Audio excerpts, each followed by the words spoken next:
We'll get started with Scott Servais. We'll start over here with Corey on the right. Scott, good afternoon. Good afternoon, Corey. There seemed to be a lot of conviction in that clubhouse yesterday, even after a tough loss, two tough losses, that you guys weren't finished, and it didn't seem to be empty words, empty promises. How do you sort of assess the pulse of your team as we sit here today? Two things, really. I think one is everybody in our clubhouse feels we're either a pitch or an at-bat away from maybe winning both games in Houston. So that's first of all. I think secondly, and maybe just as importantly, is everybody knows the impact that the fans are going to have in the game here the next couple of days in Seattle. So we're excited to get back out there. Certainly things didn't go our way in Houston. But we also know what the environment's going to be like here, and we're really stoked about that and looking forward to it. So combination of those two things, the guys should try to be as positive as they can be, coming off of two tough losses there. But we'll go out and play tomorrow. We'll be ready to go. Go around the left. Hi, Scott. You talked a week and a half ago about what the emotional swings of the playoffs were going to be like. How do you feel like your guys have handled such drastic swings that you've faced so far? I think I nailed it, didn't I? It's about as drastic as it could have gone here with the highs in Toronto and what we went through over in Houston. So I don't know if I was that prophetic in saying it. You know that's what happens. And if you're going to make it through, Ryan, you just killed the camera right there. Okay. More ways than one. Yeah. You know, if you're going to make it through, there's going to be some adversity you're going to have to deal with along the way. Certainly momentum swings without a course of a game, and then how certain teams are going, and then how do you get it back moving in your favor again. And I think we've done a really good job of recognizing that and understanding to get the momentum back in your favor again. You just got to focus on doing little things right, things that allow you to get in this position, and we have done that. Even in the game yesterday, when we were down in the game, we created a lot of opportunities. The traffic was there. Like I often say, each game comes down to 2 or 3 different at-bats throughout the course of the game, and you got to capitalize on them. We weren't able to do it yesterday, so we've done all the things right there as far as putting ourselves in a position to switch momentum again. Just didn't quite get it done yesterday.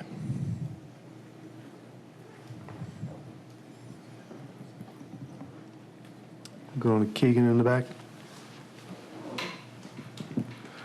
Scott, Keegan Matheson with MLB.com. You spoke prior to the series about how impressed you were with how Julio has improved routines, his time management, things like that.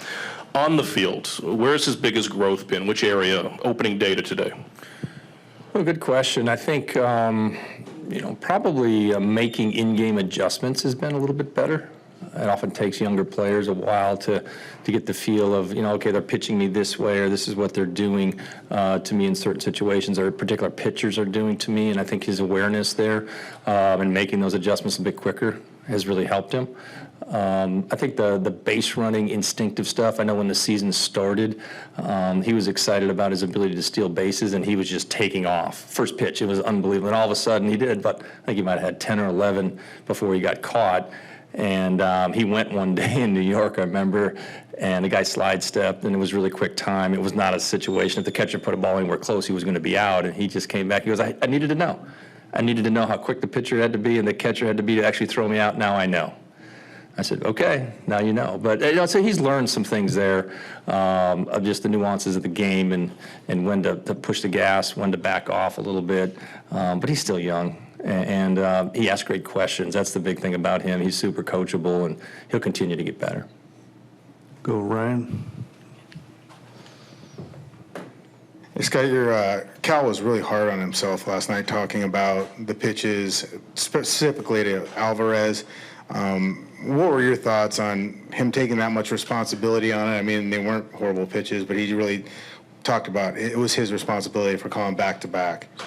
I'm proud of Cal. I think, we spent a lot of time incorporating, his thoughts on game planning and where certain pitchers are, and more game management as much as anything. And yesterday into the game, he and I met specifically. We met together. I wanted to talk to him one-on-one before the game, make sure we're on the same page, and he was clearly on the same page. And, he didn't do anything like wrong or anything he cannot sleep about at night. He just, he's frustrated by the result that happens. But,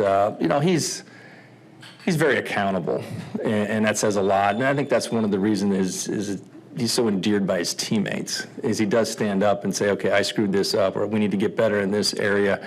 And he does. He makes adjustments. He'll never forget yesterday's game. It's a huge growing opportunity, learning experience for him that'll serve him well probably in tomorrow's game as we get going along there. So I'm actually proud of the way he stood up. And that's, you need to have that kind of accountability upon yourself to be a good catcher in this league. I really believe it. Like you know that you're the one guy on the field other than the pitcher can actually affect outcome, as much as anybody else on the field. And he really takes it to heart. So, I heard some of the comments he made, and I talked to him quickly right after it happened in the game. I sat down with him. I said, he goes, hey, that didn't go as planned, whatever. I said, okay, we need to move on. Move on. The game is still to be won. And I thought he did turn the page, but after the game, you're always going to reflect upon it, and I didn't have a problem with it at all. Go straight in the back, Jeff. Hey, Scott. When you have a hitter as complete as Jordan Alvarez, somebody who seemingly doesn't have holes anywhere, how do you game plan that? Instead of throwing it 4 inches off the plate, throw it a foot off the plate, I guess, is the best way to go about it. I thought, game planning, going into the game yesterday. And again, Luis Castillo, awesome pitcher, great stuff. And what makes him really good is his belief that he can get any hitter out in any situation. Understood. But going into the game yesterday, we wanted to be careful with him. I thought he did a great job the first 2 at-bats. He really did a nice job mixing back and forth, changing locations, eye levels, all the things you need to do. Got a couple miss hits out of him, created a couple outs. It happens. And when hitters get that hot, I cough, and he's in the zone. The ball looks this big. You can't slow him down. You can't speed him up. And sometimes it's best to just, pass on by. Unfortunately, they have other players in their lineup, too. They're really good. So it doesn't make it all that easy all the time. But, it's a challenge. There's no question about it. You have to take what your pitcher on the mound has that particular day and what pitch he controls the best. You can just say, just throw them all off-speed pitches. Well, that doesn't always work either. Okay, if you leave one in the bad part of the play, or just throw them all fastballs. Whatever pitches you can control the best, try to get them in the right spots, and then go from there. And if you get behind the count, or if it doesn't work out, like I said, you roll on by and go to the next guy. We'll go up in the front. Daniel.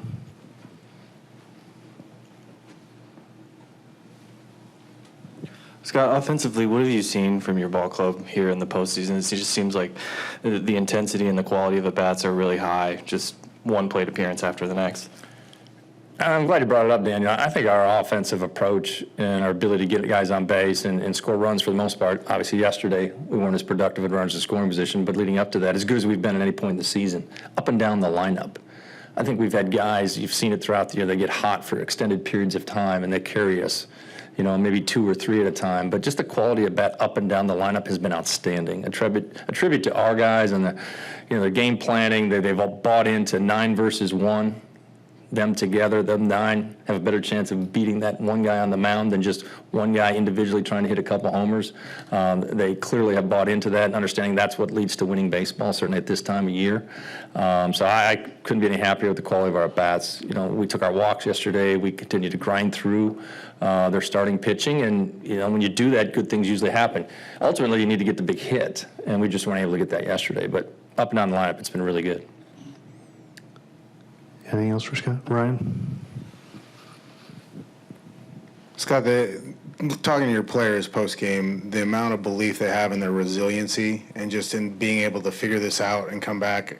A lot of them talked about the success and how well they played, but a lot of them said it just comes from something else. Where do you think it comes from? Was it from some of the guys from last year? It was Mitch and Ty talking about it, or is it what you guys did this year at 29 and 39? Where do you think that belief comes from that they can be resilient and bounce back from this? Well, I think, we had, got the team together after the game yesterday, and I thought it was appropriate at that time to kind of talk where we're at in this moment and what it's going to take to turn it around. I mentioned earlier to Corey's question, the belief for me comes from a collective group that we've been there before. We have come back when people have written us off. And really every team in the playoffs, outside maybe the Astros and the Dodgers, didn't really have to go through those parts of the season. Everybody else did. And when you make it through the other side, when you go through a lull or a low period like that, it does build confidence within the group. And I think that's what you're seeing come out. So we've been there before. throughout the course of our season, we figure out a way to play a really good game. You still got to win it. You can play a good game and lose it, and we've certainly gone through that here recently. We got to play a good game and win it and finish it. But we got the pieces to do it. There's no question about it. And then kind of the factor that I don't think is getting talked about enough. I think it's going to show up tomorrow in the first inning is when there's 45,000 Mariner fans in the stands, pumped and ready to go, and all behind us, because we certainly need it. I've talked about it when we clinched or ended the drought, how valuable our fan base has been to this team. This team really, somehow we get wired, we get going when it gets loud here. And I really ask everybody to bring it, not just our team, but all 45,000 people are going to show up here tomorrow because we need it. All right. Thanks for coming in, Scott. Yep.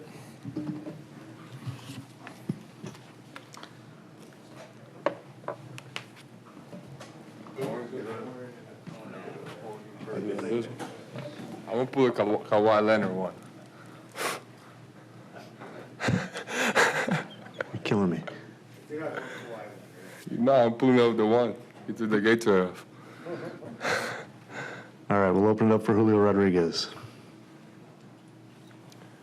We'll start on the right with Corey. Hi, Julio. Hi, how you doing? Good, good. I imagine as a kid you watched a lot of playoff baseball on TV and all that, but what has this experience been like going through these games, playing on the road in hostile environments, and just what kind of vibe have you gotten from postseason baseball?